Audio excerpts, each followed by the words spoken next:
नमस्कार, CSK news में आपका स्वागत है दोस्तों। आज हो गया है 2 जून। बड़ी खबर निकल के आ रही है जम्मू कश्मीर में हिंदुओं की टारगेट किलिंग पे एक्शन में गृह मंत्री अमित शाह ने संभाली कमान। हालात पर मंथन के लिए बुलाई बड़ी मीटिंग। आतंकियों की सफाई के लिए सेना में कश्मीर में सेना का बड़ा एक्शन होने जा रहा है। दूसरी बड़ी अपडेट निकल के आ रही है टारगेटेड किलिंग को लेकर जम्मू कश्मीर एलजी का बड़ा कदम। दूर दराज इलाके में काम कर रहे हिंदू कर्मचारियों का जिला मुख्यालय में होगा ट्रांसफर, इस वक्त की बड़ी खबर। तीसरी बड़ी अपडेट, जम्मू कश्मीर के डोडा में SIA ने हिजबुल के पूर्व आतंकी को किया गिरफ्तार, बड़ी खबर। स्टेट इन्वेस्टिगेशन एजेंसी का ताबड़तोड़ एक्शन जम्मू कश्मीर में हुआ शुरू। चौथी बड़ी अपडेट, पाकिस्तान में इस्लामिक संगठनों की बर्बरता के कारण सिख समुदाय का भी अस्तित्व आया खतरे में। हजारों सिखों ने किया पलायन, बेहद बड़ी खबर। प्रदर्शन कर रहे हैं सिख, अभी हाल ही में हो गई थी हत्या, वो भी हम आपको बताएंगे। इस बीच अगली खबर निकल के आ रही है दोस्तों, जहां जल्द आएगी भारत की नई अंतरिक्ष नीति, देश में भी होगी स्पेसएक्स जैसी निजी कंपनियां। वहीं सिद्धू मूसेवाला 3 हमलावरों की पहचान के बीच गोल्डी बरार खिलाफ जारी होगा रेड कॉर्नर नोटिस, जी हाँ, कनाडा से घसीट कर लाया जाएगा गैंगस्टर, वो भी हम आपको बताएंगे। जैविक एजेंट्स का हथियारों के रूप में हो रहा गलत इस्तेमाल, भारत ने दुनिया को किया आगाह, कहा दुनिया भर में जैविक हथियार हो सकते हैं वार। तो एक एक करके बताएंगे। जहां भारत और द्विपक्षीय समाधान के लिए प्रतिबद्ध, बैठक में पाकिस्तान की आपत्तियों पर कोई चर्चा नहीं हुई है। इस बीच बड़ी खबर निकल के आ रही है दोस्तों, भारत के सामने गिड़गिड़ाया पाकिस्तान, कहा व्यापारिक रिश्ते शुरू करना चाहते हैं, वो भी हम आपको बताएंगे। ताइवान में चाइना ने की है घुसपैठ, वो भी हम आपको बताएंगे। इस बीच बड़ी खबर आपको बता दें, दफ्तर में, जी हाँ, दफ्तर में लादेन की मूर्ति लगाने वालों पर करारा एक्शन किया गया सस्पेंड, योगी सरकार का बड़ा फैसला। तो एक एक करके आपको विस्तार से बताएंगे, लेकिन उससे पहले छोटा सा निवेदन, अगर अपने चैनल को सब्सक्राइब नहीं किया पल पल के अपडेट के लिए चैनल को सब्सक्राइब करो। देश की इंडियन आर्मी के लिए जय हिंद लिखना मत भूलिएगा दोस्तों। दरअसल पहली बड़ी अपडेट निकल के आ रही है, कश्मीर में हिंदुओं की टारगेटेड किलिंग पे गृह मंत्री एक्शन में, अमित शाह ने संभाली कमान, सेना को दिए बड़े आदेश। जम्मू कश्मीर में हिंदुओं की लगातार हो रही टारगेटेड किलिंग की वारदातों को गृह मंत्रालय ने गंभीरता से लिया है। कश्मीर की सुरक्षा चुनौतियों के मसले पर केंद्रीय गृह मंत्रालय शाह ने खुद कमान संभाल रखी है। अधिकारियों ने बुधवार को बताया है कि गृह मंत्री 3 जून को उपराज्यपाल मनोज सिन्हा एवं अन्य अधिकारियों के साथ जम्मू कश्मीर स्थित पर चर्चा करने के लिए कुछ स्तरीय बैठक की अध्यक्षता करेंगे। समाचार एजेंसी PTI के मुताबिक अधिकारियों ने कहा है कि इसी समीक्षा बैठक में उपराज्यपाल के अलावा केंद्र शासित प्रदेश और केंद्रीय गृह मंत्रालय के वरिष्ठ अधिकारी भाग लेंगे। और ये बैठक कश्मीर घाटी में आतंकियों द्वारा हिंदू सरकारी कर्मचारियों की टारगेटेड किलिंग के मद्देनजर हो रही है। और इस बैठक में अमरनाथ यात्रा की तैयारियों की समीक्षा भी होगी। इस यात्रा में इसी महीने के अंत में शुरू होने वाली है। ये इस वक्त की बड़ी खबर निकल के आ रही है, आपको बता दें। इस बीच गृह मंत्री अमित शाह ने खास करके टारगेटेड किलिंग पे सेना को बड़ा आदेश देते उन्होंने कहा है कि तत्काल इसके खिलाफ न केवल एक्शन लिया जाए, बल्कि उन आतंकियों को चुन कर उनके ठिकाने लगाया जाए जो आतंकी जम्मू कश्मीर को दहलाने की कोशिश कर रहे हैं। इसी कड़ी में एक और बड़ी खबर निकल के आ रही है दोस्तों, जहां आपको बता दें big breaking news, Jammu Kashmir में अब टारगेटेड किलिंग के बीच LG का बड़ा कदम। दूर दराज इलाकों में काम कर रहे हिंदू कर्मचारियों को जिला मुख्यालय में होगा ट्रांसफ़र। जम्मू कश्मीर में हिंदू कर्मचारी, सरकारी कर्मचारी और कश्मीरी पंडितों को लेकर बड़ा खुलासा हुआ है। इसके तहत अब कश्मीरी पंडितों या हिंदू सरकार कर्मचारियों का ट्रांसफ़र सुरक्षित स्थान पर किया जाएगा। जम्मू कश्मीर के उपराज्यपाल मनोज सिन्हा की ओर से बुधवार को एक उच्च स्तरीय बैठक में यह फैसला लिया गया है। आपको बता दें, जानकारी सूत्रों के मुताबिक घाटी में घटनाओं की टारगेटेड किलिंग के खतरे के कारण ये निर्णय लिया गया है। कश्मीरी पंडित भी पिछले कई दिनों से प्रदर्शन करके सुरक्षा की मांग कर रहे थे। बताया गया है कि हिंदू सरकारी कर्मचारियों का ये तबादला दूर दराज के इलाकों में जिला मुख्यालयों में किया जाएगा। ऐसे सुरक्षा के मद्देनजर किया जाएगा। पूरी प्रक्रिया 6 जून तक पूरी की जा सकती है। और ये भी जानकारी सामने आई कि जम्मू कश्मीर प्रशासन की ओर से इन हिंदू सरकार कर्मचारियों को सुरक्षा के लिहाज से सुरक्षित घर भी मुहैया कराए जाएंगे। और इनके लगभग एक घर ही, कश्मीरी पंडितों के एक जगह पे ही लगभग धीरे धीरे घर बनाए जाएंगे। और वहाँ सोसाइटी में जो है वो सेना जो है और ख़ास करके पुलिस प्रशासन का बंदोबस्त रहेगा। कुछ दिन ऐसे चलेगा, फिर आतंकियों का जब सफाया हो जाएगा तो सब माहौल सही हो जाएगा। एक और अपडेट, जम्मू कश्मीर के डोडा में SIA ने हिजबुल के पूर्व आतंकवादी को किया गिरफ्तार। दोस्तों आपको बता दें, राज्य जांच एजेंसी ने मंगलवार को हिजबुल मुजाहिदीन के एक पूर्व आतंकवादी को कश्मीर स्थित आतंकवादियों के संपर्क में रहने और डोडा में कई आतंकी गतिविधियों को अंजाम देने के आरोप में गिरफ्तार कर लिया है। इस बीच अधिकारियों ने ये जानकारी एएसआई के एक अधिकारी ने पीटीआई भाषा को बताया है। डोडा में तैनात एएसआई दल ने तंतना घाटा इलाके में पूर्व हिजबुल के आतंकवादी अब्दुल रशीद को गिरफ्तार किया है और उन्होंने कहा है कि पूर्व आतंकवादी 2010 में जम्मू में गैर कानूनी गतिविधि रोकथाम अधिनियम के एक मामले में शामिल थे। अधिकारियों ने बताया है कि एएसआई के दल को प्राथमिकी में शामिल आतंकवादी की पहचान करने का निर्देश दिया गया था। एक और अपडेट, पाकिस्तान में इस्लामिक संगठनों की बर्बरता के कारण सिख समुदाय का अस्तित्व संकट में, हजारों का पलायन। जी हाँ, आपको बता दें, पाकिस्तान में सिखों पर लगातार हमले हो रहे हैं। इन्हीं हमलों को देखते हुए अब पाकिस्तान में सिख समुदाय जो है वो पलायन करने पर मजबूर हो गया है। ये आप समझिए, सिख समुदाय जो है वो पलायन करने पर मजबूर हो गया है। ये इस वक्त की बड़ी खबर निकल के आ रही है। आपको बता दें, इस बीच जोरदार तरीके से विरोध प्रदर्शन हो रहा है।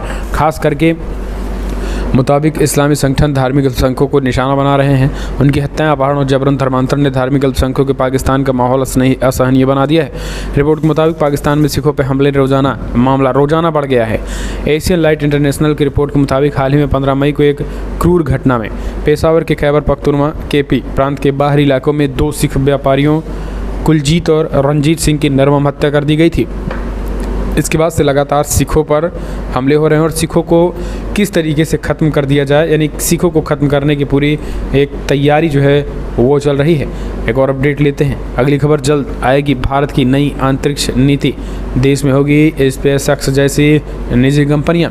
दरअसल आपको बता दें, भारत सरकार के प्रधान वैज्ञानिक सलाहकार अजय कुमार सूद ने कहा है कि अंतरिक्ष के क्षेत्र में निजी भागीदारी बढ़ाने के लिए सरकार जल्द ही नई अंतरिक्ष नीति पेश करेगी और इस नीति के तहत भारत में भी स्पेसएक्स जैसी कंपनियां शुरू हो सकेंगी। दरअसल सूद ने कहा है कि इस बारे में परामर्श हो चुका है और अंतरिक्ष नीति का अंतिम संस्करण जल्द ही अधिकार प्राप्त प्रौद्योगिकी समूह को भेजा जाएगा।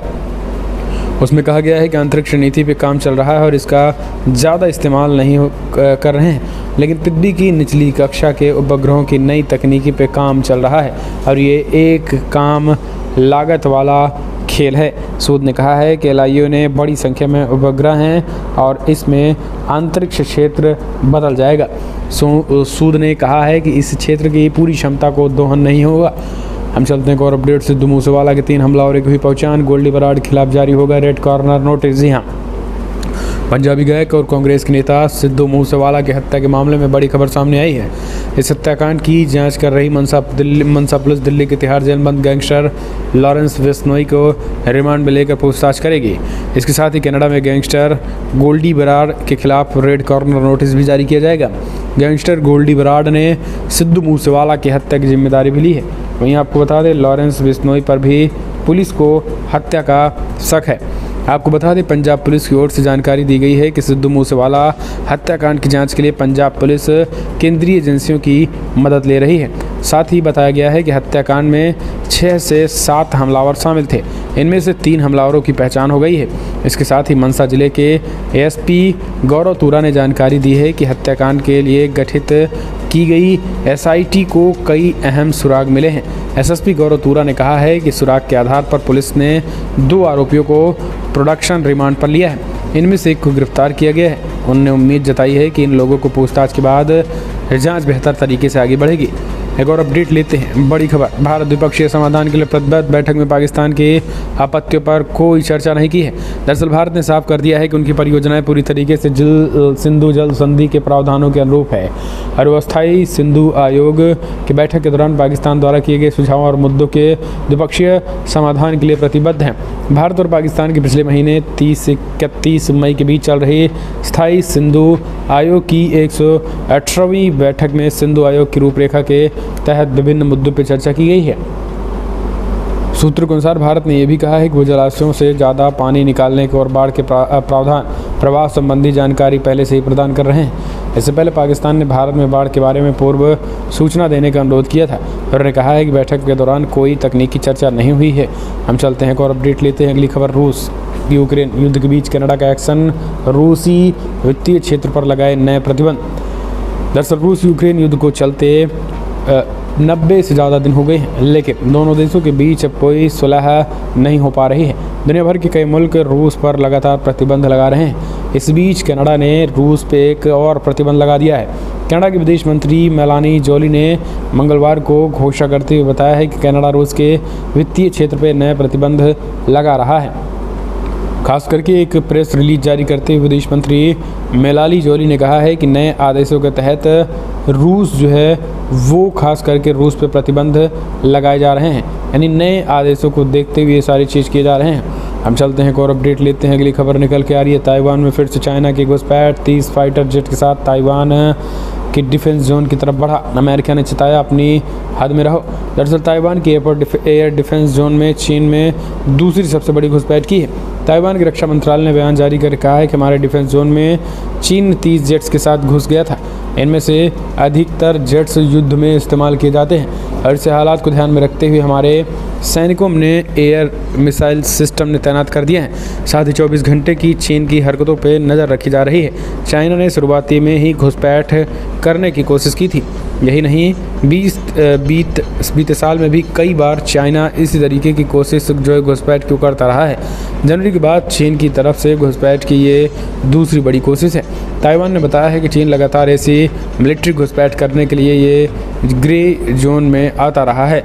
अमेरिका ने चीन पर पिछले ही हफ्ते आरोप लगाया था कि चीन ताइवान के आसपास तनाव को बढ़ा रहा है। हम चलते हैं एक और अपडेट। बड़ी खबर निकल के आ रही है, कल स्लोवाकिया और चेक गणराज्य की यात्रा पर रवाना होंगे केंद्रीय मंत्री एस जयशंकर। दोस्तों, विदेश मंत्री एस जयशंकर आज 2 से 6 जून तक स्लोवाकिया और चेक गणराज्य के दौरे पर रहेंगे। इस दौरान वो स्लोवाकिया के प्रधानमंत्री स्वाई हेंगर से मुलाकात करेंगे। साथ ही अपने स्लोवाकियाई समकक्ष विदेश मंत्री से भी द्विपक्षीय चर्चा में शामिल होंगे। एस जयशंकर अपनी यात्रा के दौरान ग्लोबल्स 2022 फोरम में भी शामिल होंगे और यहाँ वो टॉकिंग फ्रेंडशिप के जरिए अपने विषय पर विचार रखेंगे। एक और अपडेट लेते हैं। अगली खबर, स्वदेशी अत्याधुनिक एचएएल हेलीकॉप्टर नौसेना में शामिल। आईएनएस उत्कृष्ट पर भी की गई तैनाती। भारतीय नौसेना की एयर स्क्वाड्रन 325 ने स्वदेश निर्मित अत्याधुनिक एचएएल हेलीकॉप्टरों को शामिल कर लिया है। मंगलवार को पोर्ट ब्लेयर में आईएनएस उत्कृष्ट पर भी आयोजित एक भव्य समारोह में इन्हें नौसेना में शामिल किया गया। अंडमान निकोबार कमान के commander in chief lieutenant general Ajay Singh ने इस स्क्वाड्रन को नौसेना में शामिल कर दिया है। इन हेलीकॉप्टरों ने इस साल की शुरुआत में अंडमान द्वीप समूह में पहली बार उड़ान भरी है। नौसेना ने इन्हें आधिकारिक तौर पर 26 जनवरी को ही शामिल कर लिया था। मंगलवार को इन्हें आईएनएस उत्कर्ष पर तैनात कर दिया है। इस मौके पर आईएनएस उत्कर्ष को बधाई देते हुए लेफ्टिनेंट जनरल अजय सिंह ने ही हाल ही में राष्ट्रीय संकट के दौरान भारतीय सशस्त्र बलों के द्वारा निभाई गई भूमिका और एचएएल द्वारा प्रदान की गई असाधारण सेवा का उल्लंघन किया है। तो ये एक बड़ी खबर निकल के आ रही है। एचएएल लगातार जारी। हम चलते हैं और अपडेट लेते हैं। दोस्तों, बड़ी खबर निकल के आ रही है, जहां पाकिस्तानी तटरक्षक बल ने अरब सागर में पाकिस्तानी नाव पकड़ी। जांच के लिए ओखा लाया गया है। दरअसल बड़ी खबर निकल के आई, जहां भारतीय तटरक्षक बल के जहाज ऑरेंज ने एटीएस गुजरात में मिली खुफिया जानकारी के आधार पर अरब सागर की भारतीय सीमा के अंदर से पाकिस्तानी नाव एआई नोमन को पकड़ लिया है और इस पर 7 लोग सवार थे। बोट में प्रतिबंधित सामग्री मिली है। नाव की जांच के लिए उसे ओखा लाया गया है और ये इस वक्त की बड़ी खबर निकल के आ रही है। आपको बता दें, जहां एटीएस और गुजरात की बड़ी कार्रवाई की गई है। हम चलते हैं एक और अपडेट। बड़ी खबर निकल के आ रही है दोस्तों, जहां पाकिस्तान का प्रधानमंत्री इमरान शहबाज शरीफ, उसने कहा भारत से कारोबारी रिश्ते करने के लिए हैं इच्छुक, दोनों देशों को फ़ायदा होगा। भारत हमेशा से पाकिस्तान की राजनीति में अहम फैक्टर रहा है। इस्लामाबाद की सत्ता के गलियारों में दिल्ली हमेशा चर्चा का विषय रही है। इसकी ओर इशारा करते हुए पाकिस्तान के प्रधानमंत्री शहबाज शरीफ ने तुर्की में कहा है कि दोनों देशों का व्यापार से बड़ा आपसी लाभ हो सकता है। तुर्की की यात्रा से ठीक पहले अपने बयान में शहबाज शरीफ ने कहा है कि हम जानते हैं कि भारत के साथ अच्छे व्यापार रिश्ते करके हमें बड़ा फ़ायदा हो सकता है। इससे पहले शहबाज शरीफ ने पीएम मोदी को खत लिखकर दोनों देशों के विवादित मुद्दों को शांतिपूर्ण समाधान की इच्छा जाहिर की थी। दरअसल पाकिस्तान एक डेलीगेशन 30 मई को दिल्ली पहुंचा था और इस दौरान भारत और पाकिस्तान ने सिंधु जल के स्थायी आयोग की सालाना रिपोर्ट पर साइन किए हैं। दोनों पक्षों के बीच सिंधु जल संधि से जुड़े 3 हाइड्रो पावर प्रोजेक्ट पर भी चर्चा हुई है। तो दोस्तों, आपको बता दें, अप्रैल में सत्ता संभालने के बाद भारत के प्रधानमंत्री नरेंद्र मोदी ने शहबाज को बधाई संदेश भेजा था और इस बधाई संदेश के जवाब में शहबाज ने पीएम मोदी को खत भी लिखा हुआ था। तो ये चीज़ें जो हैं, ये एक बड़ी खबर निकल के आई है और लगातार जो है भारत से व्यापारिक रिश्ते बढ़ाने की अपील कर रहे हैं। एक और अपडेट, ईडी ने फारूक अब्दुल्ला पे कसा शिकंजा, 3.5 घंटे की पूछताछ, हालत ख़राब हो गई फारूक एंड कंपनी की। दोस्तों आपको बता दें फारूक अब्दुल्ला की जो है वो मुसीबतें बढ़ने वाली हैं। फारूक अब्दुल्ला लगातार ईडी जो है वो शिकंजा कस रही है।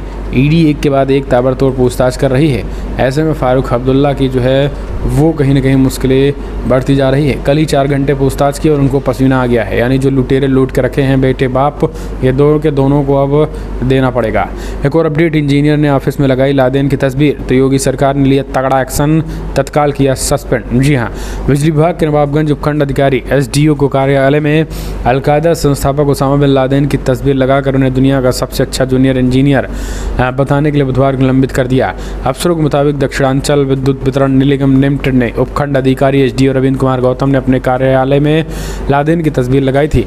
तस्वीर के नीचे लिखा था, श्रद्धेय ओसामा बिन लादेन, विश्व का सर्वश्रेष्ठ अवर अभियंता। तस्वीर और मैसेज सोशल मीडिया पर वायरल होने के बाद वरिष्ठ अधिकारियों ने घटना का संज्ञान लिया और एसडीओ को निलंबित करने का हुक्म दे दिया।